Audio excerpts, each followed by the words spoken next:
चलो आज पूरा डिपार्टमेंट जाऊचु आमे खाइबा पाई लंच ब्रेक के टिफिन छाड़िकी आमे जाऊचु गोटे फूड फेस्ट को। आज गोटे डिपार्टमेंट अच्छी फूड फेस्ट तो खरा को खातिर न करी चुन्नी को घरे छत्ता को धरिकी आमे केमी समाहाओ चलू आमे खाइबा पे कहीं खाइबारे नो कम्प्रोमाइज नो सैक्रिफाइस।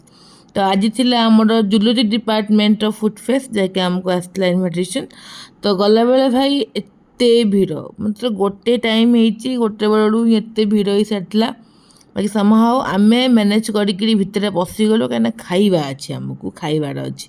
तो फास्ट स्टार्टिंग होता आमर खाइबा साबुदाना बड़ारू सॉरी कबाब्रु एटा कबाब होता प्लेट 40 रुपीज बाकी टेस्ट वाइज इज ओके एतेटा खास नता टे भितर कंचे रही जाता हुए डीप फ्राई करते आउ भल लगी था बाकी यहाँ आम सिया तरफ थिला तो खाया आमको भल लगे। देन खाइलु गुपचुप प्लेट 20 रुपीज थिला। देन जाकि मु आनिली कि एटा कौन white sauce pasta plate 30 rupees थिला। बढ़िया टेस्ट थिला मैंने एत भल बढ़िया मैंने जो बड़ा क्रीमी आउ थिकनेस थी बहुत बढ़िया थिला। बाकी नेक्स्ट टाइम आम आनलारू आ खाइबा टेस्ट बड़ा बेकार हो जाता। देन खाइल मथुरा केक बहुत ही टेस्ट थिला। देन सबुठ भल लगुला आमको ये रोल गोटे पीस 40 रुपीज थिला। बाकी खाइबा जो भीतर स्टफिंग बहुत भल थिला। देन खाइलु गाजर हलुआ आउ भेज बिरियानी बोल थिला। देन भाई मैंने आनिक थिले चाट एट द एंड घर को आसी